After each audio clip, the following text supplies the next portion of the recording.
അങ്ങനെ ചോദിക്കുമ്പോൾ നമുക്ക് ആഗ്രഹമുണ്ട്, ഒരു IT കാരനൊക്കെ വന്ന് നമ്മളുടെ പ്രതിനിധിയായിട്ട് നിയമസഭയിലൊക്കെ ഉണ്ടാകണമെന്ന് ആഗ്രഹമുണ്ട്. പക്ഷെ ഒരു പ്രശ്നം എന്താണെന്ന് വെച്ച് കഴിഞ്ഞാൽ, പുള്ളി ഒരു IT കാരൻ എന്നുള്ള നിലയ്ക്കല്ലല്ലോ നമ്മൾ എല്ലാവരും പുള്ളിയെ അറിയുന്നത്.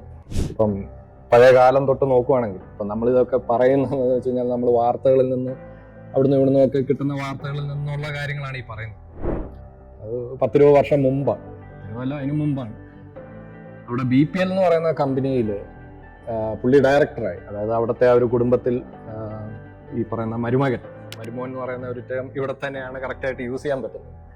അപ്പോൾ അവിടുത്തെ മരുമോനായിട്ട് വന്നതിന് ശേഷം ആദ്യമായിട്ട് നമ്മൾ കേൾക്കുന്ന ഒരു പ്രശ്നം എന്താണെന്ന് വെച്ച് കഴിഞ്ഞാൽ, ഈ BPL എന്ന് പറയുന്ന കമ്പനി സ്റ്റോക്ക് മാർക്കറ്റിൽ ഒരു മാനിപ്പുലേഷൻ നടത്തി സെബി നല്ലൊരു പണി കൊടുത്തു.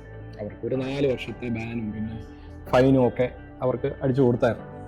അപ്പോൾ ആ ഒരു സമയത്ത് രാജീവ് ചന്ദ്രശേഖർ ഈ പറയുന്ന BPL എന്ന് പറയുന്ന കമ്പനിയിലെ ഒരു ഡയറക്ടറാണ്.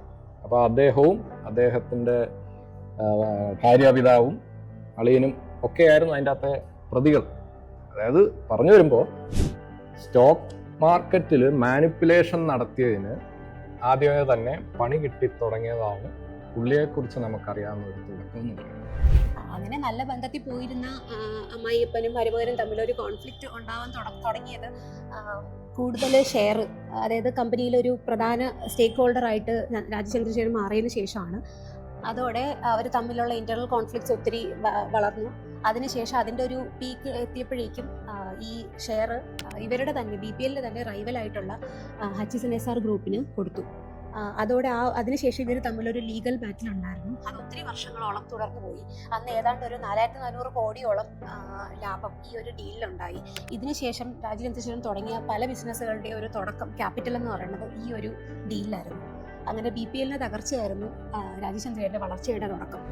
BPL-ഉം ഹച്ചിൻസൺ SR-ഉം തമ്മിലുള്ള ഡീലിന് ശേഷം നമ്മൾ പിന്നെ രാജീവ് ചന്ദ്രശേഖരനെ അറിയുന്നത് 2006 അദ്ദേഹത്തിന്റെ ജൂപ്പിറ്റർ ക്യാപിറ്റൽസ് ഏഷ്യനെറ്റ് കമ്മ്യൂണിക്കേഷൻസ് വാങ്ങുന്നതോട് കൂടിയിട്ടാണ്. പിൽക്കാലത്ത് അദ്ദേഹം aviation, defence, real estate, media അങ്ങനെ പല മേഖലകളിലും അദ്ദേഹത്തിന് ഇൻവെസ്റ്റ്മെന്റ് തുടങ്ങിയിട്ടുണ്ടായിരുന്നു.